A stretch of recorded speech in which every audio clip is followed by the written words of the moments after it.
Coming up, Tzu Chi volunteers in Turkey give Syrian refugee children a chance to receive an education. We meet farmer Ding Shunlong to see how he tries to change the public's perception of farmers. Welcome to DaAi Headlines. I'm Helen Liao. Thank you for joining us. A huge fire broke out in Chua of neighboring Sembilan, Malaysia, destroying 8-century-old shops. Although no one was injured, the shop owners suffered serious financial losses. Upon learning the news, local Tzu Chi volunteers arrived at the scene to distribute consolation cash and blankets. A huge fire broke out in Chua of neighboring Sembilan, destroying 8-century-old shops. 我要一次已经那个火喷出来了，他们讲不可以了，很危险了，很危险了。The fire broke out in the early morning. Two fire victims who were brothers held back their tears and continued to do business.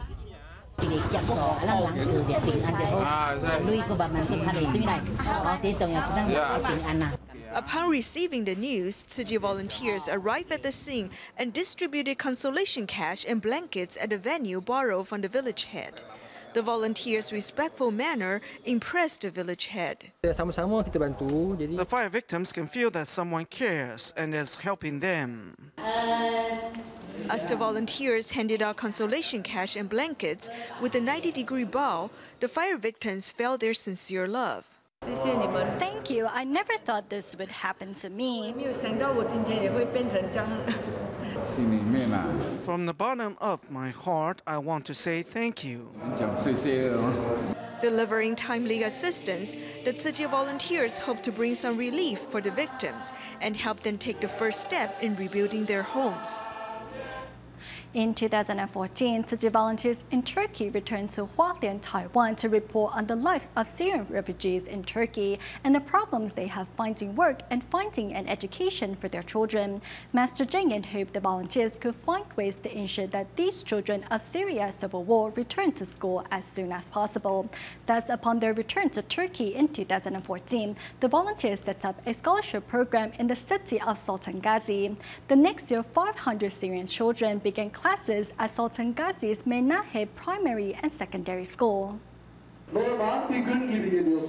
Every afternoon, 500 Syrian children will be coming here to Menahe Primary and Secondary School to continue with their schooling.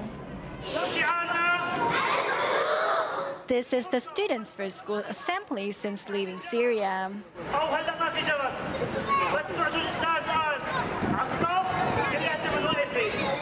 The students next pick up their textbooks. Classes will be conducted in Syrian while writing and studying Arabic scripture. Mohammed, now 9, missed a year of schooling while in Syria. I like everything about school. Coming to school, I can learn new things and study. In the future, I can return to Syria to get a job. Sedra missed 4 years of schooling. She came to Turkey with her parents a year ago. It was scary in Syria. I would hear bombs exploding all the time, and I would hide under my blankets. After a warplane bombed our school, I was unable to continue with my studies. Thanks to Tzu Chi scholarship funding, however, Sedra now has a chance to continue her studies at Menahe Primary and Secondary School. The thing that makes me the happiest is that I can go to school. Here, I can see my friends and classmates and also learn to read and write. Sedra and her brother also drew what it was like to flee Syria with their family. Fleeing the war for Turkey, Sedra and her family brought with them their last chicken. This chicken later would give birth to 18 more chickens.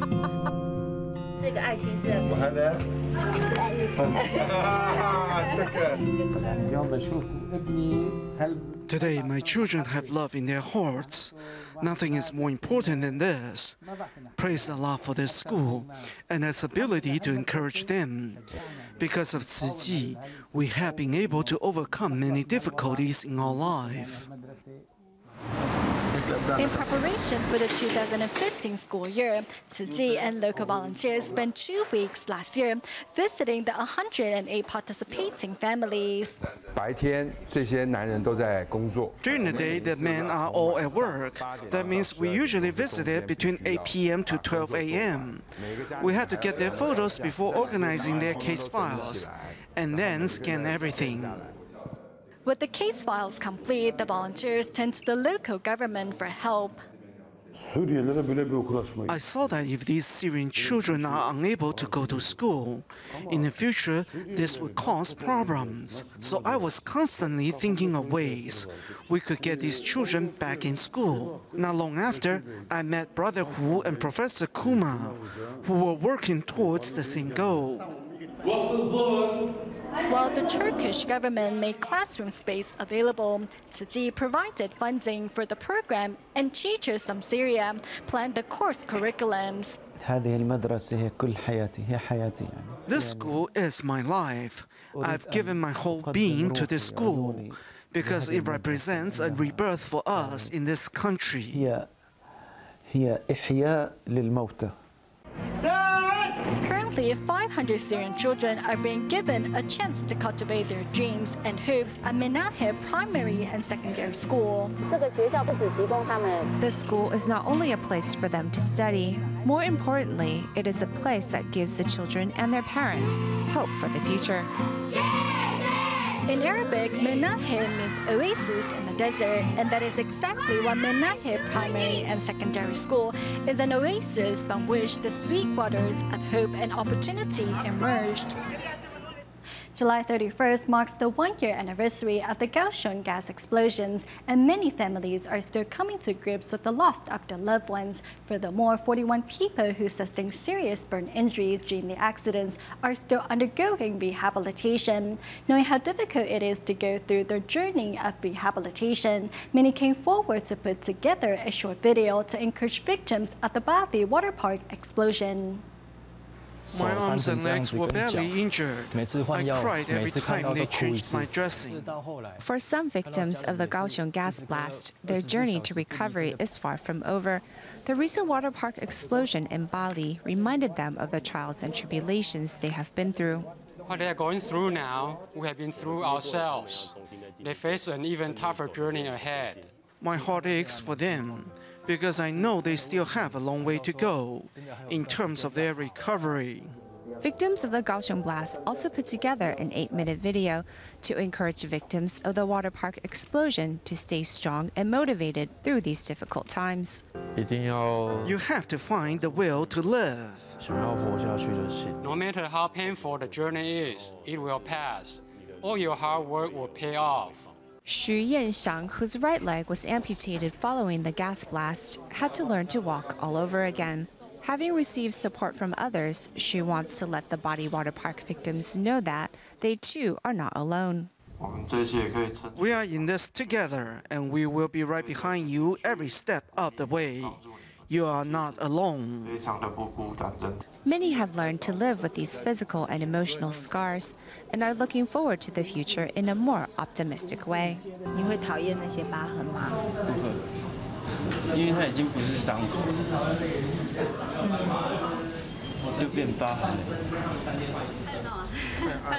Not a day goes by that Wang Zhongchen does not think about his son and wife who lost their lives in the Kaohsiung explosions. Almost 1 year after the accident, Wang finally plucked up the courage to go through his wife's personal belongings. She never got the chance to use this bag, and it is still brand new. I decided to use it as it reminds me of my wife and son. Carrying his wife's bag, which holds sentimental value for Wang, it feels as if she never left his side. Almost 1 year on, Wang is still trying to come to grips with his loss. However, as the deputy chairman of a support group, through encouraging other victims' families, Wang has learned to reconcile with his grief. Just how others have comforted me in the past, I try to console others as well. I want to apologize to all the people who offered me encouragement during my darkest hours, that I wasn't able to take your words to heart.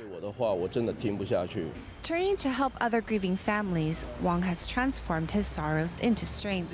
On August 2nd, Wang's support group will be hosting a photography exhibition in the hopes of helping the victims' families walk out from under the clouds of despair and embrace a brighter tomorrow.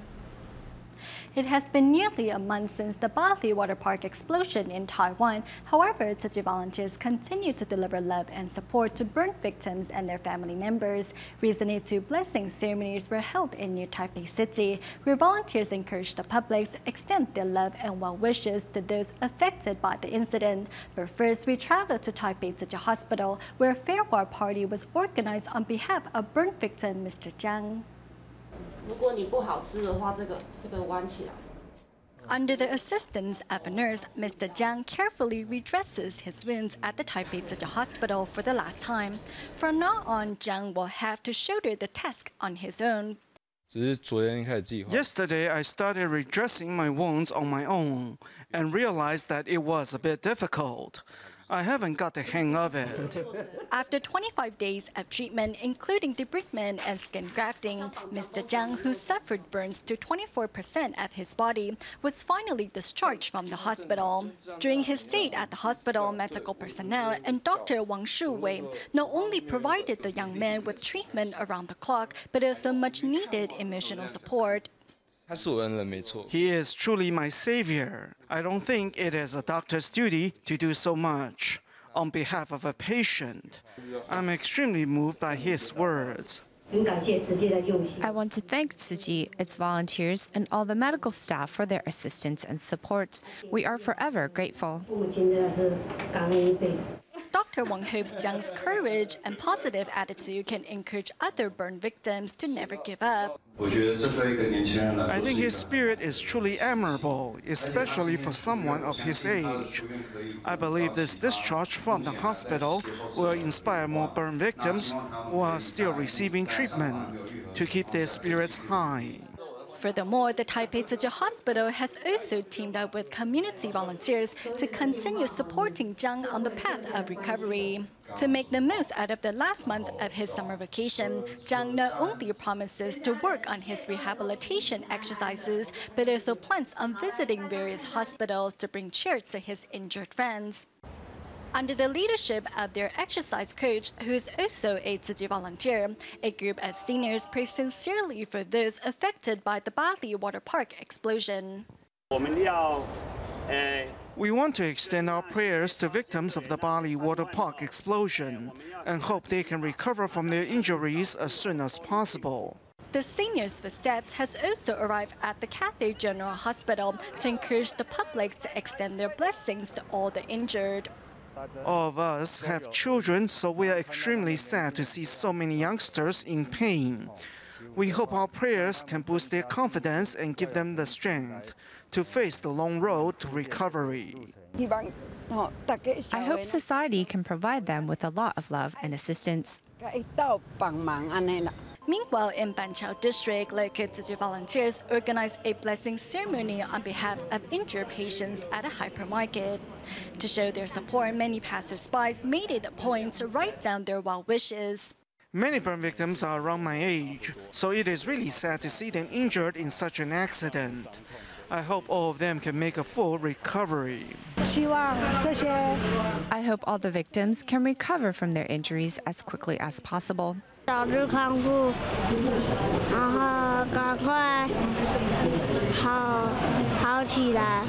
My biggest wish is for them to be healthy so they can extend their assistance to even more people. Tzu Chi volunteers hope the love and blessings embedded in each card can help all the burn victims overcome this tragedy.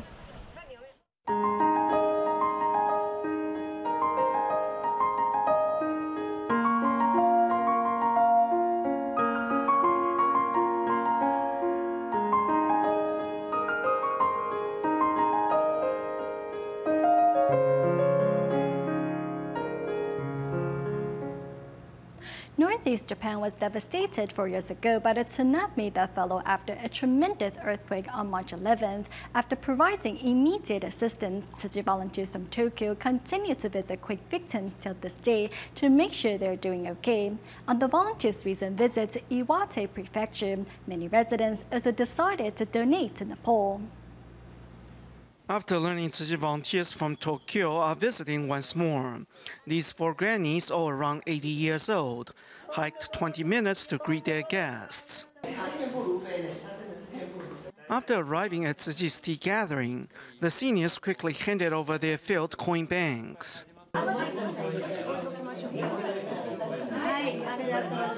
Though it has already been 4 years since the 3/11 Japan earthquake, Tzu Chi volunteers still frequent the Northeast regularly to check on quake survivors. This time, they are visiting Kamaishi and Ofunato of Iwate Prefecture. 4 years ago, we received the kindness at Tzu Chi volunteers from all over the world, so I want to convey my appreciation personally. Many residents look forward to this quarterly gathering. Due to the volunteers' influence, many have also decided to share their love. You all have such beautiful smiles. I don't want to be left out, so I want to do my share and reciprocate the kindness you have shown us. I also work in the medical industry, so I want to contribute what I know to help with your work. Besides catching up, residents also decided to make a donation to Nepal's quake relief. They say since they were aided by the world 4 years ago, they now want to share their love with other countries in need as well. Many developed countries are already practicing advanced farming to sustain quality and output, and being a farmer means being knowledgeable in environmental engineering, biology, chemistry, and many other specialized fields. However, in Taiwan, farmers continue to be looked down upon, and that to farm is nothing more than manual labor. However, farmer Ding Shunlong hopes to bring about a revolution in Taiwan's agriculture industry and change how society sees farmers. The branches that grow from the side of the stem are called lateral buds. We typically break them off. For 3 years, my father refused to visit me. He said he sold portions of the family land so I could attend college, but I ended up still growing tomatoes. His worries only eased after he heard I was doing well. Ding's tomatoes are grown inside a greenhouse and fetch a pretty penny in local markets. Ding's dream is to revolutionize Taiwan's agricultural industry. And thus, 25 years ago, he had already started applying farming techniques from the Netherlands. We grow our vegetables on growing media instead of soil, so they will not be affected by the quality of the soil. Secondly, we have invested in a greenhouse, which protects our plants from sudden storms and typhoons. A small-time farmer in the beginning, Ding did not start off with a lot of capital, but he was mesmerized by the professionalism and the social status of farmers in the Netherlands. Do they look like farmers to you? They wear white coats and work in such a clean environment. Farmers in the Netherlands enjoy a high income and high social status, which is quite the opposite of how farmers are treated in Taiwan. There, a degree in higher education is required to be a farmer. Also, as a greenhouse and power generators are required on a farm, the government will help with loans. In truth, farming is really a high-tech industry. It encompasses so many different fields. It's just that in Taiwan, farmers are treated as ignorant bums who just need a patch of land to grow something without any capital. Unwilling to be looked down by society, Ding constantly updates himself and stays ahead of the game by reading periodicals on farming from abroad. So this says by using fans and double-screen windows, you can save energy by 20 to 30%. To adapt to Taiwan's high temperatures, Ding had to make modifications to the energy-saving greenhouse he brought in from the Netherlands. This raised ridge is called Taizilo in Taiwanese. Hot air rises up and is discharged through the opening of the ridge, creating a chimney effect. Then cold air from the bottom is drawn in naturally. This natural ventilation will keep the greenhouse cool. Ding didn't want to be a farmer like his father, who had to constantly pray for good weather, and thus he made sure he farmed in a controlled environment. He was among the first in the country to import and use growing media, such as peat from Europe and coconut coir from Sri Lanka, all of which helps to prevent the spread of disease in his plants. The current direction of agriculture technology advancements is no longer just about the end product. The focus now is on the whole production system. So facility agriculture is potentially a new direction for Taiwan's farmers. Ding also made improvements to the drip water system invented by Israel 30 years ago, so more farmers in Taiwan will want to use it. In the past, farmers were taught to manually spray or flood their fields, which wastes water. Only 15 to 25% of the water goes towards watering the plants. But this system improves the efficiency to 85%. Ding's method increases effectiveness while lowering costs. With his system, farmers won't have to worry about droughts as much.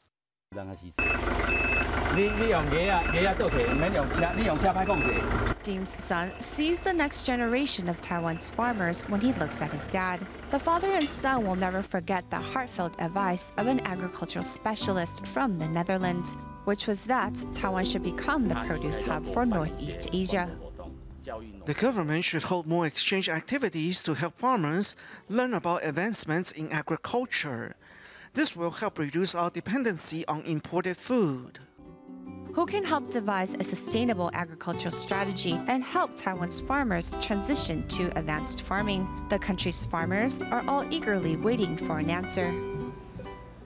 In Malaysia's Penang, the annual Passport to Vegetarian Land campaign held at the Tzu Chi kindergarten has successfully concluded. For 30 days, children not only refrain from eating meat, but also encourage their family members to follow suit. Next, we meet the Ling sisters to learn what motivated them to continue a meatless diet. The head of this family goes into the kitchen to churn out delicious vegetarian food for his two daughters. My daughter's determination to go vegetarian inspired me to follow suit. They are not picky and eat everything we prepare for them. Tzu Chi kindergarteners Ling Jingchun and Ling Siwei have achieved their goal during the month-long Passport to Vegetarian Land campaign. 为什么要吃素呢？因为不要伤害动物，动物会痛。你吃动物，动物也会生气你。你要吃一下子，还是要吃到长大？吃到长大，因为见很多动物。 Although meat dishes always find their way onto the dinner table, the sisters still refrain from eating meat. Their gestures later inspired their parents to join their ranks. Going meatless is good for our health and won't harm sentient beings. The Passport to Vegetarian Land campaign ended 7 days ago, but they continue to abstain from eating meat. The Lin sisters' compassionate hearts have inspired them to remain firm in their decision. 大家一起来吃素，大家一起爱动物。 We go to Tainan, Taiwan at the end of the show, where Tzu Chi volunteers and former recipient Chen helped Mr. Zhen, who suffers some poor vision due to illness and injuries, cleaned up his cluttered home. We'll leave you with these images. Thank you for tuning in. Goodbye.